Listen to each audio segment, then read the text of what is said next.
Hello and welcome to CrossTalk, where all things are considered. I'm Peter Lavelle.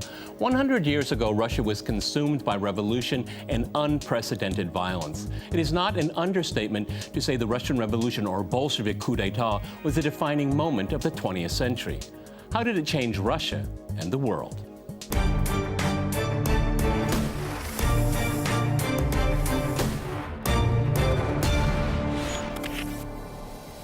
Cross-talking the Russian Revolution, I'm joined by my guest here in Moscow, Jeffrey Roberts. He's a professor of history at University College Cork and a member of the Royal Irish Academy. We also have Mark Sloboda. He's an international affairs and security analyst. And of course, we have Dmitry Babich. He's a political analyst with Sputnik International.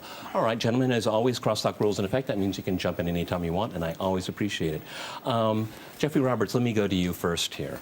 100 years on, I will ask the most obvious question.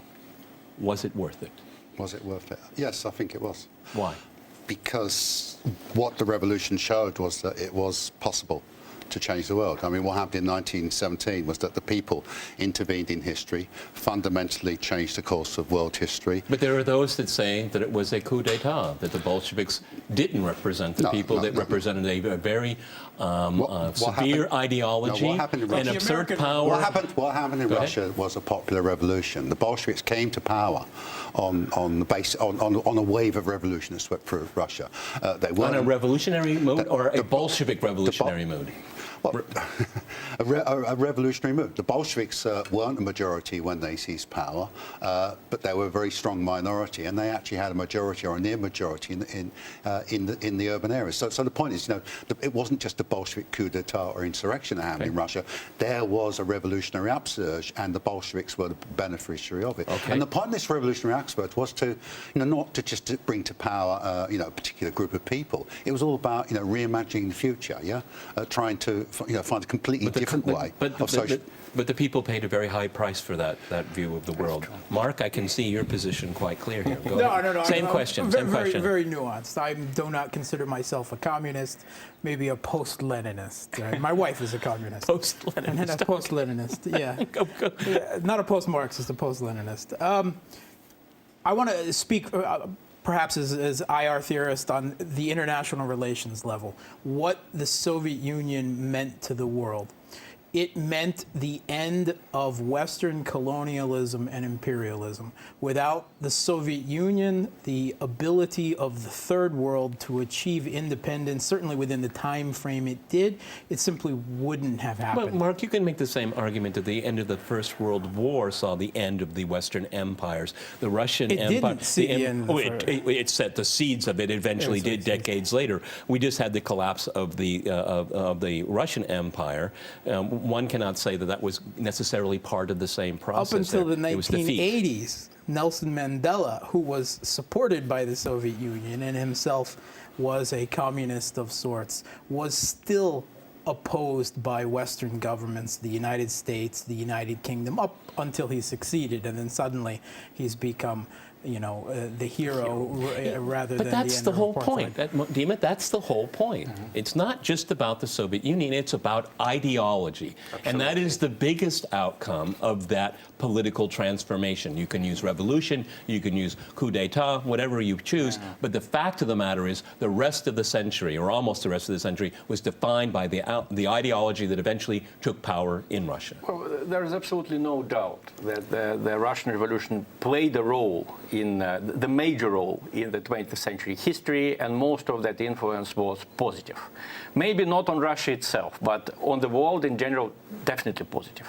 But what I think is important, and what I think is not discussed in Russia and in the West, we see certain traits of this revolution, the worst ones, revealing themselves very clearly in the West right now. Look, destruction of monuments. Monopolization of science and the media. Controlling speech. The mania of finding spies, not only foreign spies, but people who don't fit a certain ideology at home. So these are scary things. If you ask me about the most negative aspects of the Russian Revolution, I can refer you to the modern West, to the United States and the EU, and you will see a lot of them.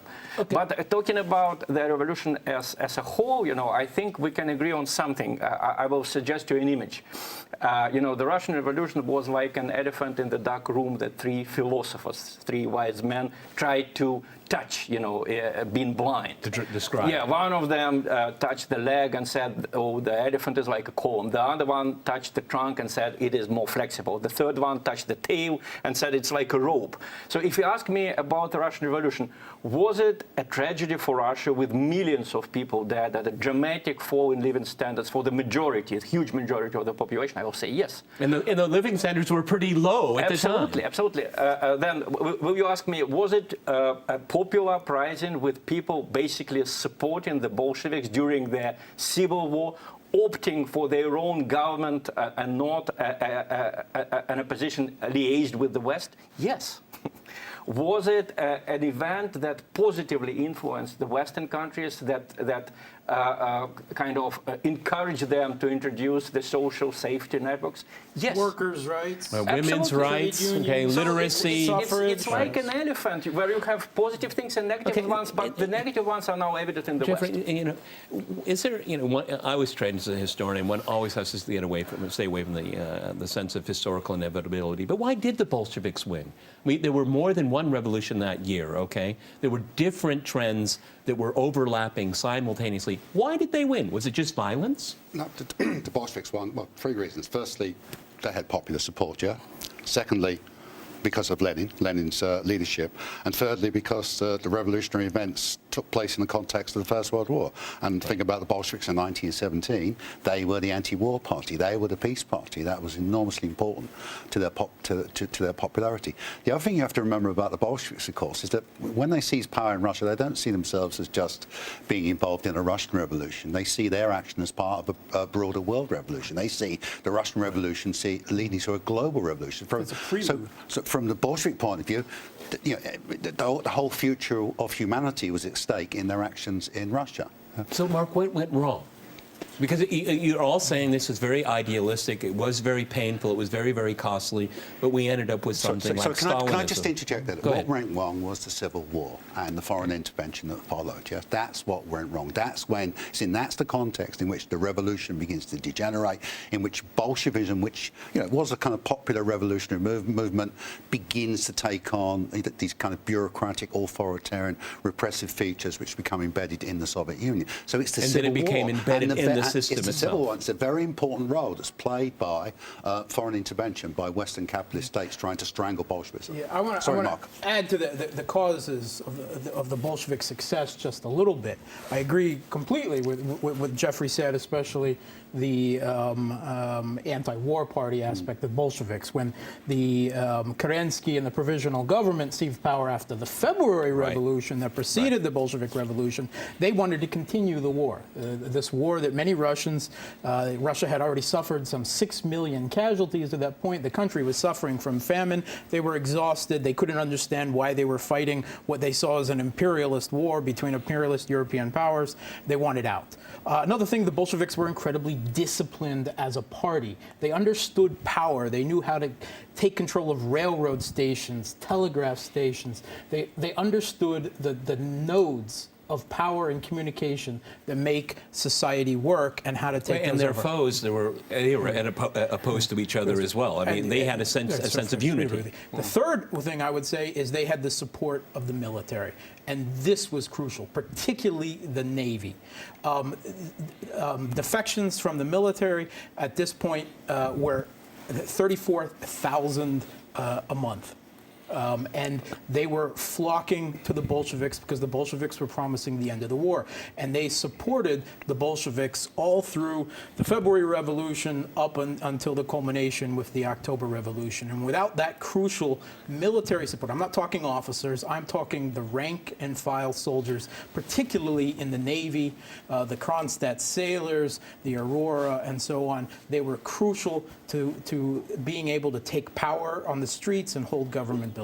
Okay, Dima, Is the ideology, is violence embedded in the ideology, or is that just the political tool to make, to maintain power? Because I think there are conflicting trends here. This is an idealistic movement. A lot of things that that we'd heard in the 19th century in the socialist labor movement here. But once it comes to pass, once you come to power, you don't want to let it go, and you have to, for the good of the people, or the good of the party, or the good of the ideology. And I think that's also, I agree with the Civil War.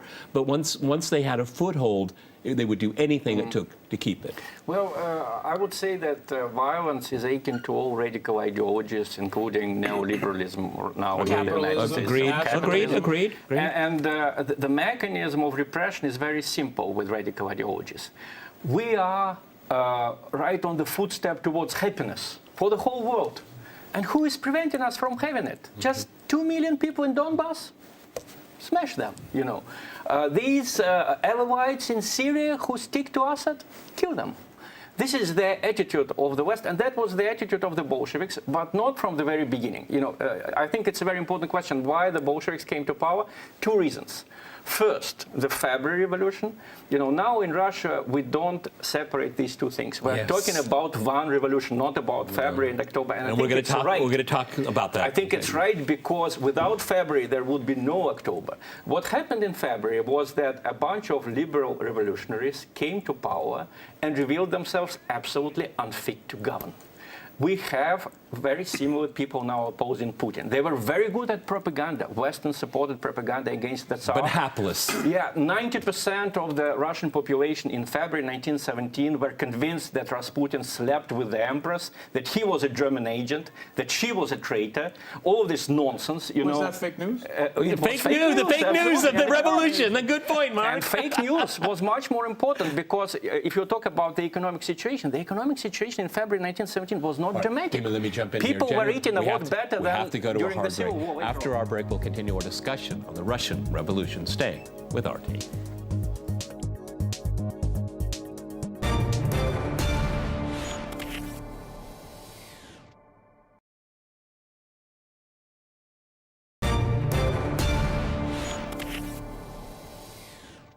Welcome back to CrossTalk, where all things are considered. I'm Peter LaBelle. To remind you, we're discussing the Russian Revolution 100 years on.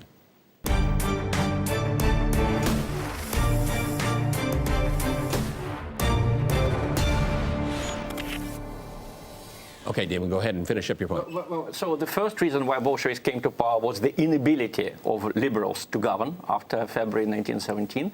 And the second reason was that when the Civil War really broke out, most of the Tsarist generals, Russian patriots, they took the side of the Reds. This is something that is not often mentioned. But that was for the protection of textbooks. the state, the people, because it certainly couldn't have been ideology. I think I can give you a very good personal example. Alexei Brusilov, the famous general who defeated the Austrians in the First World War, when the army officers asked him, Alexei Ivanovich, what shall we do? There is a civil war going on. He said, governments come and go, Russia stays. Serve the government that we have, the Reds. Because they otherwise are liaised with our enemies from abroad. They are not able to govern. They want to return to the past. What was his fate, ultimately? Well, Dima? he died his fate? own nature of death in the 20s, in 1926, having written a book which was written by a patriot and a monarchist, but in which he praised Trotsky. Okay, well, I don't want to go into Trotsky. Okay, Jeffrey, I want to ask you something here, because I think this is something what our viewers here is. I live here. And this is the 100th anniversary. Not much excitement. I don't hear a lot of conversation. Certainly academics and pundits and commentators. But on the whole, it's not a big deal. There's a lot of ambivalence. I think there's probably more discussion going on in Russia about the revolution than you might imagine. Russian public opinion is divided about the revolution, isn't it? There's some people who, half the population thinks it was, on the whole, not a bad thing. 56%. Yeah, okay. And the other half, or whatever it's 44%, are very hostile. I don't even know where to go. Yeah. I mean, haven't described the elephant. I don't know. But as a Russian, how do you feel about it? Because Absolutely. having studied it, I have to say I have extreme ambivalence to it. And I think that's the word. Well, the problem is that this anniversary, it unleashed a lot of more passions in the West than in Russia. That's what I noticed. In the West, That's what I noticed. The passions are completely misguided. As The usual. Economist compared Putin to the Tsar and said that he doesn't want to celebrate the centenary because he is afraid of sharing the fate of Nicholas II. This is stupid. Mark This already is mentioned baloney, it. Fake you know. news, more fake news. But the reality is that right now the West reminds me of the times of the Third International. The idea that we can't have liberal capitalism only in the United States and the EU, we have to spread it all over the world or we will be smashed. That's a completely Bolshevist idea, right? The destruction of monuments, like looking at history from today's viewpoint and saying that this guy was a slave owner, that guy was a racist.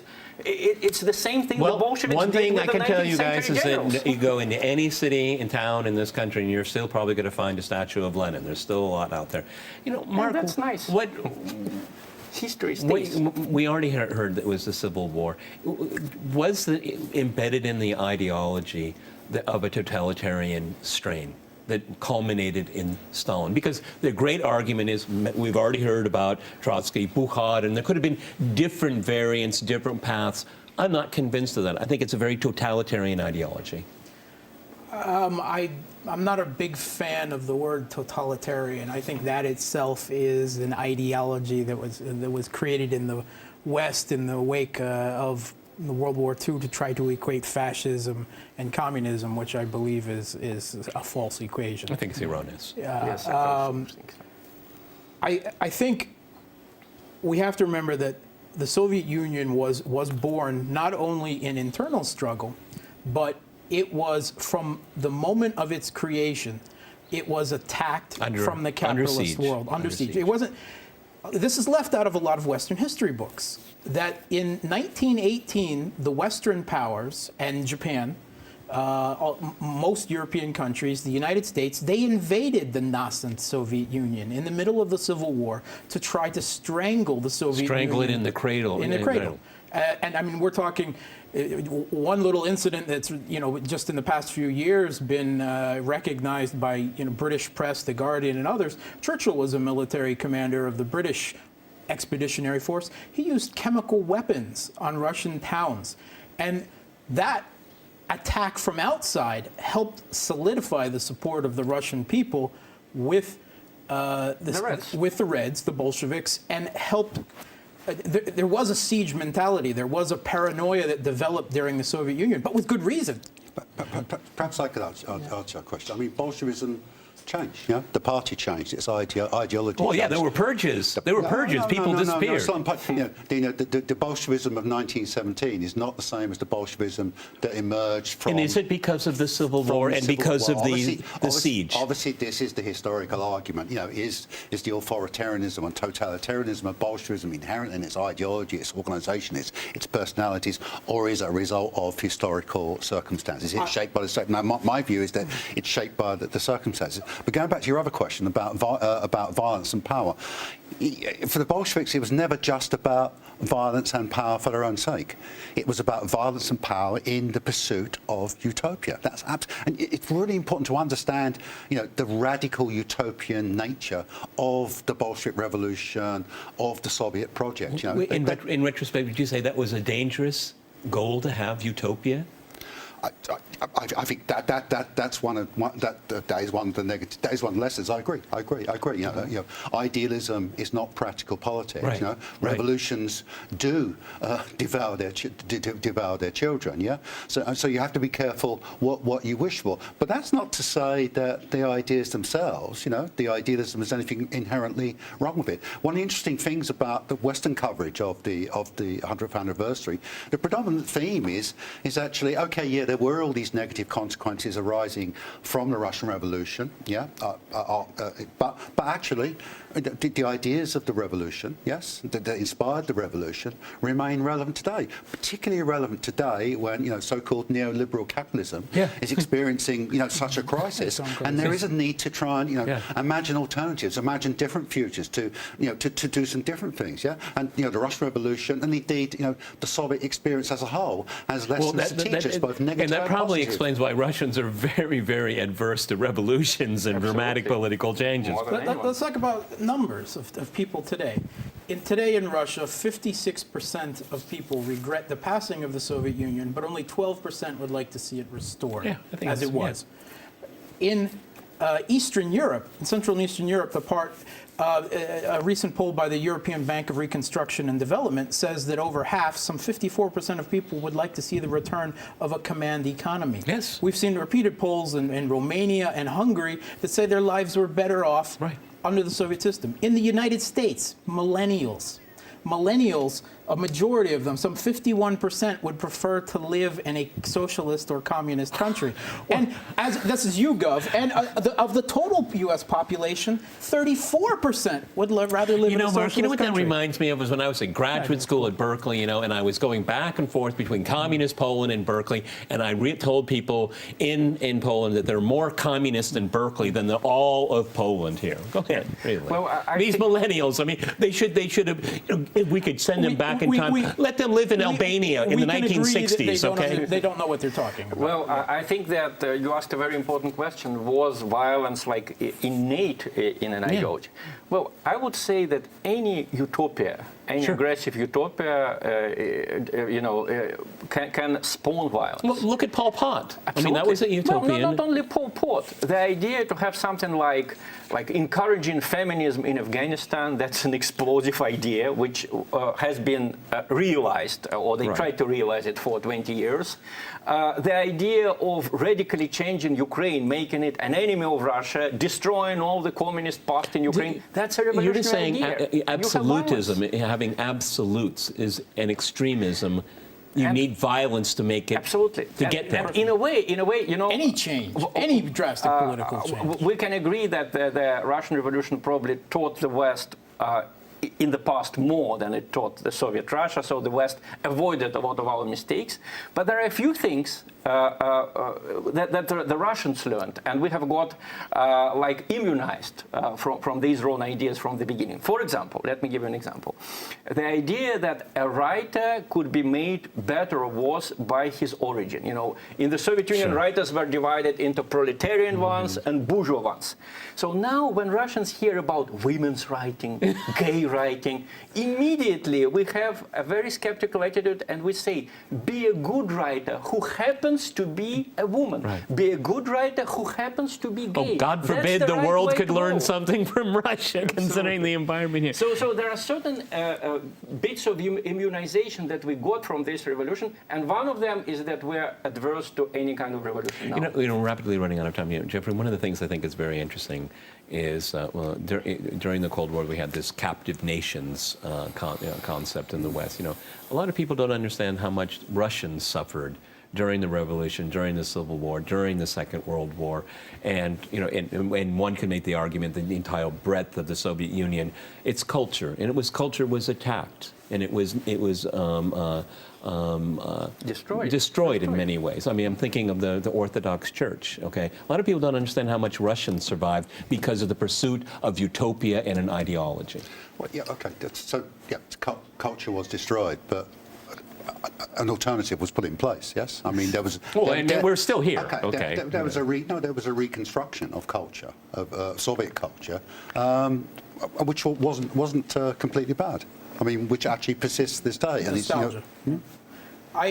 I personally, I don't believe in utopias, and I don't think that communism is the answer to problems today. But I personally don't want to live in a world where we stop fighting to create a better world. That's a really good point, Mark. And I want just a quote here. Perhaps you'll recognize this communist thinker. People no longer obsess over the accumulation with things. We've eliminated hunger, want, the need for possessions. We've grown out of our infancy. That's the famous communist explorer and commander Jean-Luc Picard of the Starship Enterprise. Okay. We need Starfleet and flag here. Gentlemen, we've run out of time. Absolutely fascinating discussion. Watch the extended version of RT's YouTube channel. Many thanks to our guests here in Moscow, and thanks to our viewers for watching us here at RT. See you next time. Remember, CrossTalk rules.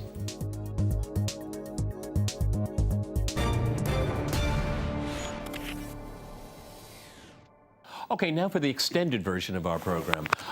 Jeffrey, What have we missed so far in our discussion here? What is a seminal point that you want our viewers to understand about this 100th anniversary of the Russian Revolution?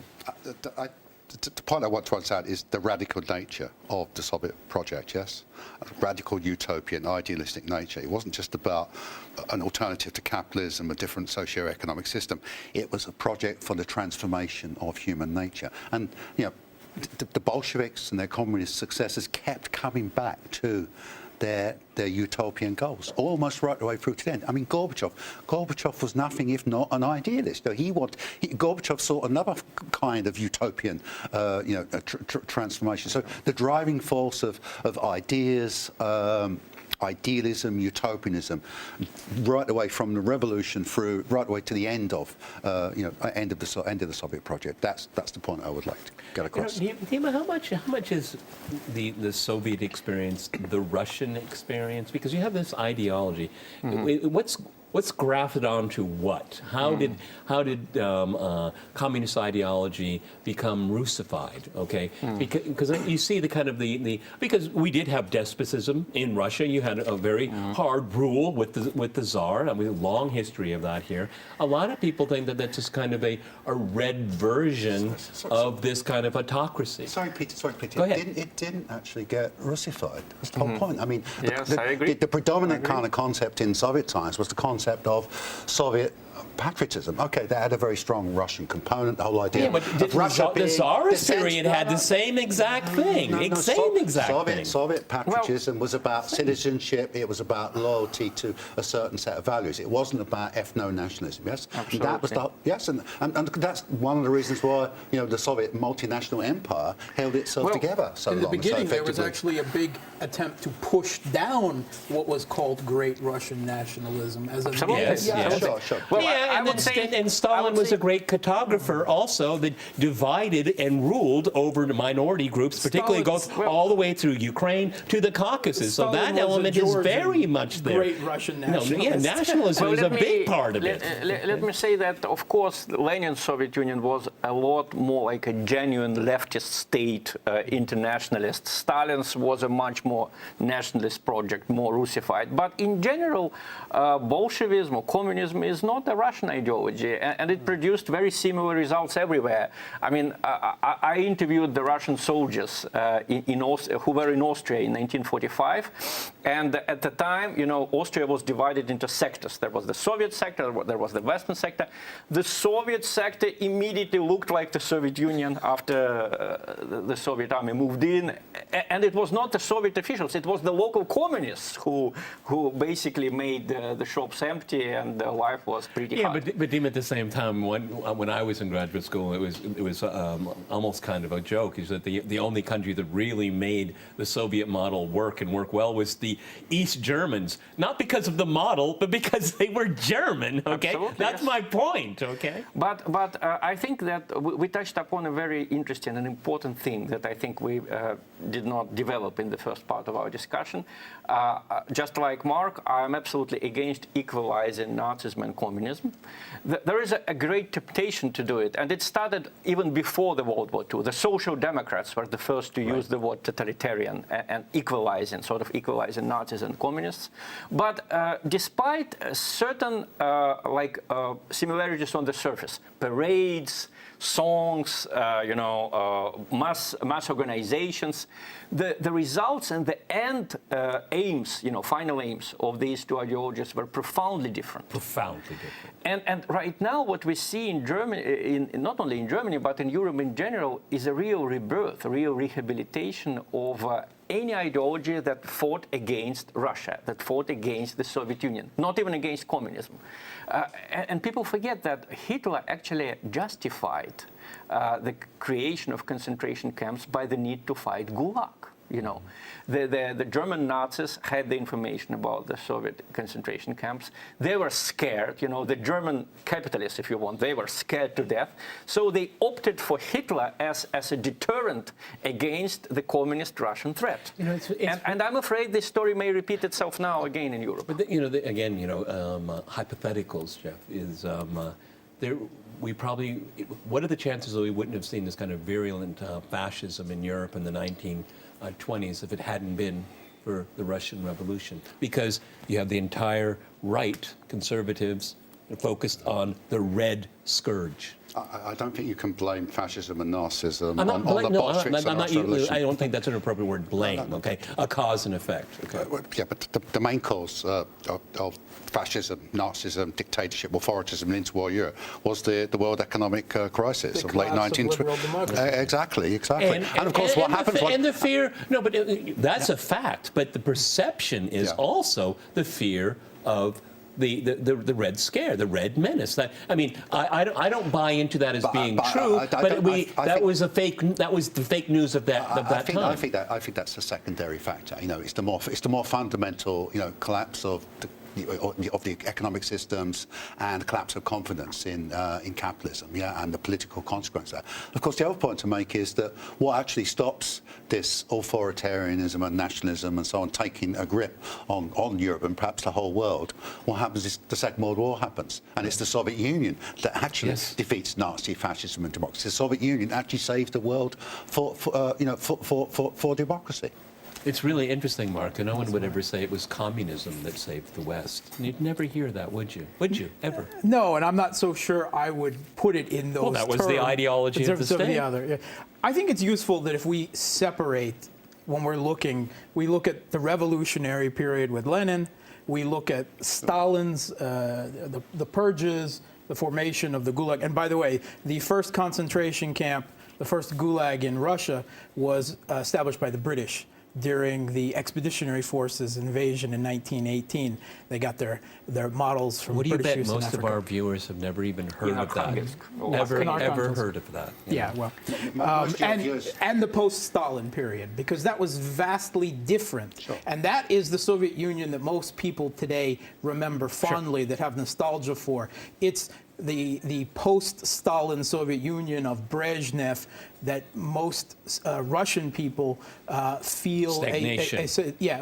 It was a time of economic stagnation, but it was also a time of contentment. It was a long period of economic stability, after catastrophic free education, decades. free health care, after catastrophic peace. decades. Yes, relative peace. Yeah. When you jump in.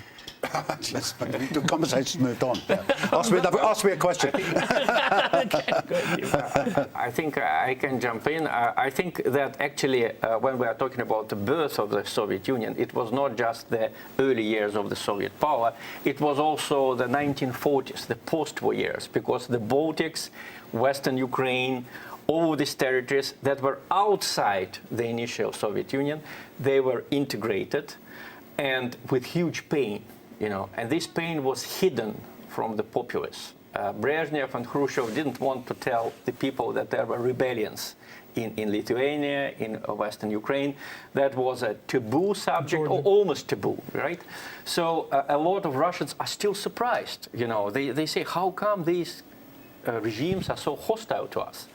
Well, I mean, Stalin's time was the time of the birth of the Soviet Union, which was very painful. Again, we keep talking about power, violence, and ideology. I mean, incorporating the Baltic republics, for example, redrawing the map of Ukraine. Was that for ideological reasons or for security reasons? And it seemed to me it was more security than ideology at the time. I think the argument... They didn't just annex the territories, did they? I didn't say annex. No, but if it's just been about security, about power, you can just annex them, take control. Yeah. What they did was they actually incorporated them and actually carried through a kind of revolution in those territories. Absolutely. Yeah. I mean, a nasty, violent, brutal revolution. I think but that shows the utopian, ideologically driven nature of the regime. It's not just about power and realpolitik. I think the jury will still be out for many years if it was for ideological reasons or security reasons. On the security side, it was a wise decision because the German army advancing on Leningrad was defeated, or rather made harmless, in Estonia. If they had started from Estonia, they would have taken Leningrad 100%. And that would be a huge tragedy because Leningrad had several million people, including communists, Jews, all of these people would be destroyed, right? So from the ideological point of view, it was a huge mistake by Stalin. It was noted even by George Kennan, the US ambassador in the Soviet Union in 1945, because George Kennan traveled there. Yep. He saw the mood there. He said that these countries will ultimately poison the Soviet Union. Stalin forgot what role the minorities played in the revolutionary movement before 1917. So basically, getting rid of these territories in 1917 saved the Soviet Union, the future Soviet Union, from a lot of trouble. And now we're in the same situation. When people now say that Russia is weaker than the Soviet Union, I ask my question. The Soviet Union could not defeat the West in Afghanistan, the war that we didn't need, that cost us a lot. But Russia now has been successful in Syria. We have been visited not by parasites. I'm sorry, parasites from Ethiopia and Angola who came to us in 1970s. We were visited by the Saudi king and the Turkish president, serious people. So in a way, Russia is now more successful than the serious Soviet people Union. don't come here because of ideology, Mark. Yes, that's true. Power and ideology, right? We shouldn't really discuss the Soviet Union outside the context of capitalism, because it was birthed as a reaction to capitalism. It lived during a period of capitalism, and it was ended and ushered in by capitalism. Communism, such as it was, is a footnote in history, an interesting great experiment defined by capitalism. The New York Times, the Washington Post have all run headlines this week talking about the red century, the century of communism. It wasn't. The 20th century was the century of capitalism. Yeah. And I'm interested to see what generation of Jeremy Corbyn in the UK, millennials in the US, what they'll make of the next century, what the next great experiment will be. I'm not sure. I don't agree with that, Mark. I don't think it was just 30 seconds, Jeff. It wasn't a footnote. Yeah. For a start off, the Russian Revolution, the Soviet experiment fundamentally changed the nature of Western capitalism by the challenge that it posed. You know, Western capitalism has never been and will never be the same as it was before the Russian Revolution and before the Soviet system and its history. So I think in a way it's the opposite. In a way, you could say maybe the other things that were. Okay, gentlemen, Western capitalism. I have to jump in here. We've run out of time, but our discussion here just proves just how contentious this issue is. And okay, no drinking on set here. Okay, we've run out of time, gentlemen. I'm being told we have to go. I hope you enjoyed the extended version of our program. And remember, crosstalk rules. To history. To history. We're gonna get